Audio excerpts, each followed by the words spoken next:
Noticias con Jaime Núñez. Regresamos. La agenda política en Fórmula. Ya estamos de regreso, son las 8 de la mañana en punto, es el tiempo del centro del país, en nuestro segundo programa del 2016. Gracias por estar con nosotros. Para los amigos que están prendiendo la radio y la televisión, estamos a través del 103.3 de FM, 970 de AM y simultáneamente estamos por Telefórmula, 121 de Easy, 121 de Sky y 161 de Total Play. Y recibimos y abrazamos a Fernando Ávila, nuestro experto en la agenda política. Fernando, ¿cómo te va?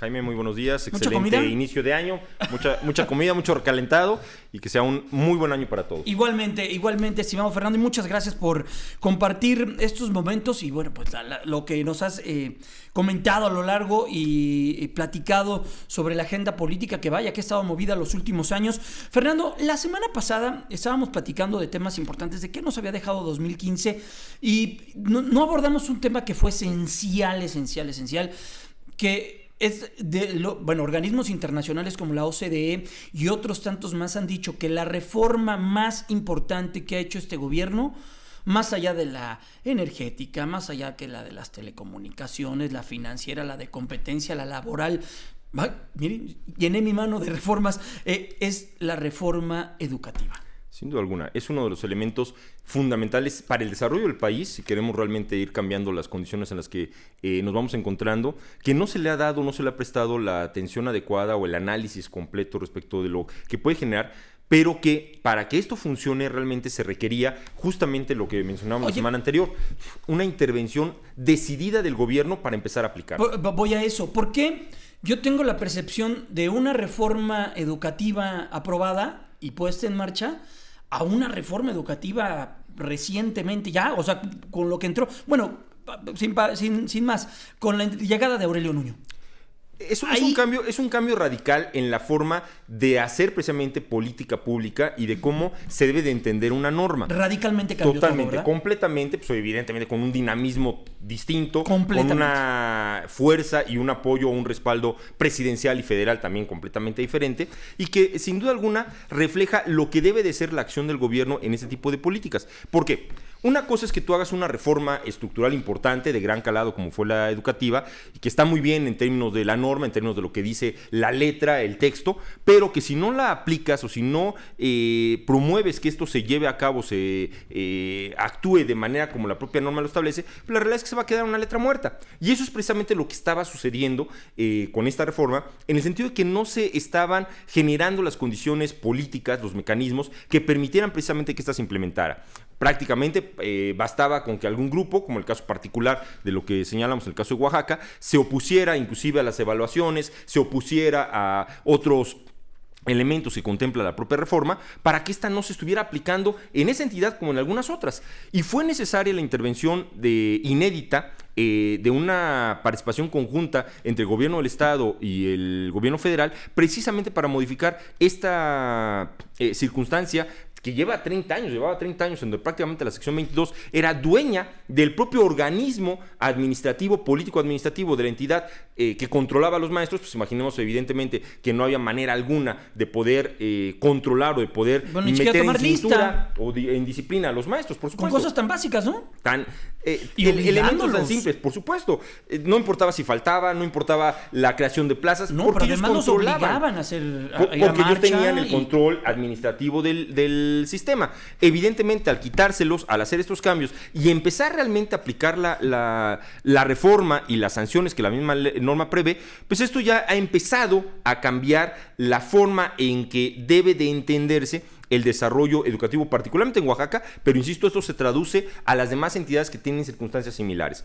¿Qué beneficio va a tener? Bueno, por supuesto, primero que nada, el empezar a entrar ya en ese terreno particular, en un Estado de Derecho, en donde se respete la ley, que finalmente también es una de las exigencias constantes de la ciudadanía hacia cualquier orden de gobierno.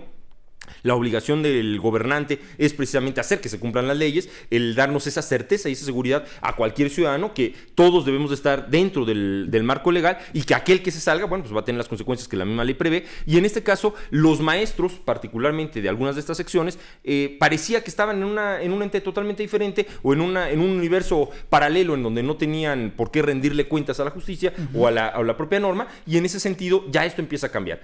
Y eso sí nos permite apostarle a una reforma educativa con visos de éxito, que no es al corto plazo, estamos hablando traemos un rezago importante en ese tema en el país, pero que el primer paso ya está dado, me parece que el segundo también se está cimentando de manera importante y que podremos hablar en algunos años ya del éxito, yo estoy optimista en ese sentido, del éxito que tuvo esta reforma y de cómo transformó la educación en nuestro país y los beneficios que esto tiene. Todo el tiempo hemos estado hablando de la necesidad de mejorar en productividad, de mejorar en lo que es la convivencia interna que tenemos entre los ciudadanos, de tener un mejor gobierno con representantes mucho más con un perfil mucho más preparados, más capacitados, más enfocados precisamente al servicio público, una serie de necesidades imperiosas que tiene este país, y todas absolutamente tienen como punto de partida o como base de cimentación la educación. Si no atendemos la educación, no vamos a poder transformar nunca ninguno de estos aspectos. ¿Consideras que en esta ocasión sí se le está dando su real peso a esta prioridad que señalan que el niño debe de ser el centro de esta reforma educativa? Por supuesto. Y en otras ocasiones pues era lo último que se veía. Lo último que se de las pensaba. Últimas cosas, ¿no? Desde luego.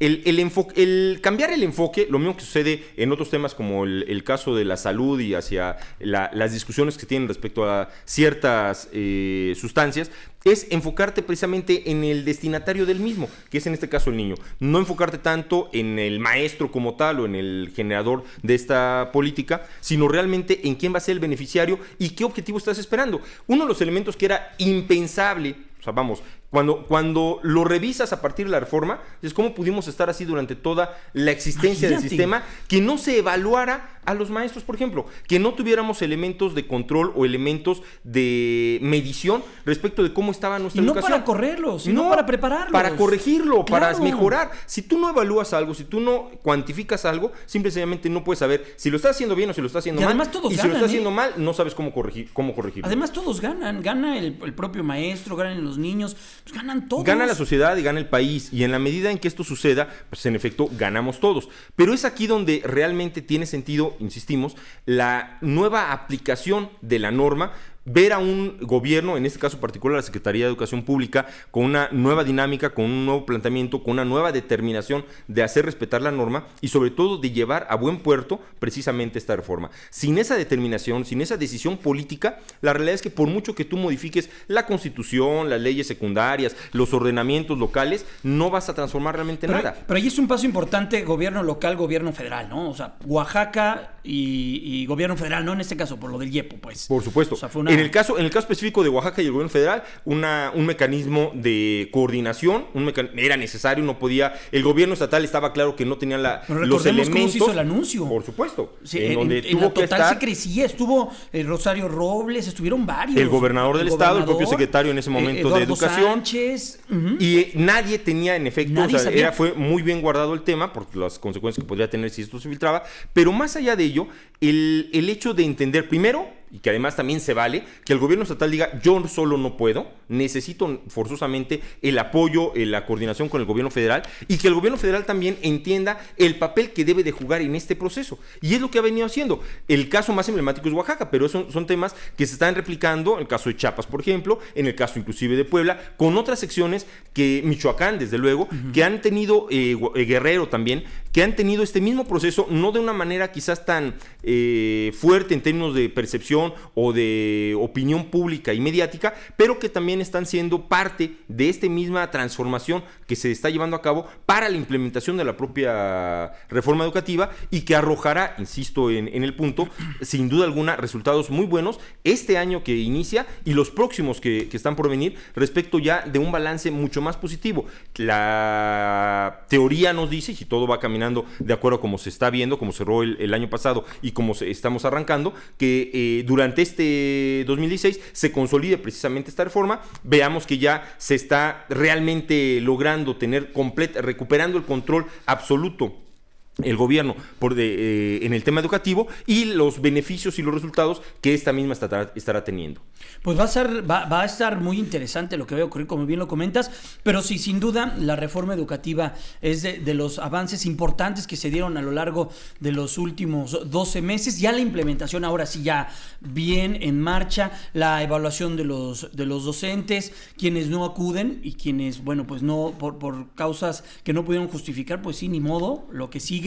La sanción cuando están faltando, lo vimos también, que no les pagaron porque se fueron de marcha, porque no justificaron su ausencia. Vaya, hay avances en esto, ¿no? Los mecanismos normales, vamos. Lo que pasa en cualquier empresa, ¿no? Lo que pasa en cualquier empresa y lo que le suceda a cualquier estudiante. Quienes hemos tenido oportunidad de estar en algún aula, sabemos perfectamente que si no asistes a clases, pues vas a tener una repercusión. Claro. Te van a poner una falta, eventualmente no tendrás derecho a presentar examen. Si presentas el examen y no lo apruebas, pues igualmente te reprueban y no tendrás derecho a presentar al siguiente nivel, al siguiente año, o inclusive te correrán de la escuela. Son elementos a los que cualquier estudiante está acostumbrado y que es impensable que el evaluador no se someta a los mismos mecanismos que permiten. ¿Para qué se evalúa al estudiante? ¿Cuál es la razón de pasar lista? ¿Cuál es la razón de aplicar exámenes? Pues bueno, revisar cuál ha sido el avance en términos de conocimiento y sobre todo el estar en condiciones óptimas de mejorar precisamente este aprovechamiento escolar, el aprovechamiento educativo, de manera tal que si el estudiante no reunió las características o los elementos necesarios para poder pasar de grado, se le oriente y se le lleve de forma tal que se cumpla con este objetivo. Claro. Esa es la finalidad. No la final es correrlo de la escuela. No, la finalidad es mejorar su aprovechamiento. En el caso del maestro es exactamente el mismo. La evaluación tiene como finalidad el detectar si algo está fallando, si algo no está haciendo de mejor forma. Siempre es posible perfeccionar cualquier cosa. Bueno, si algo no está llevando a cabo de la mejor manera, el cómo poder perfeccionarlo o cómo poder ayudarle al maestro a mejorar sus técnicas de exposición, sus técnicas educativas, y que esto evidentemente, como ya lo mencionábamos, repercute en beneficio del niño. ¿Me permite hacer una pausa y hablamos de 2016? Con todo gusto. Ya estamos en el 2016, vamos a una pausa, regresamos todos platicando con Fernando Ávila, nuestro experto en la agenda política. Fórmula Noticias con Jaime Núñez. Regresamos.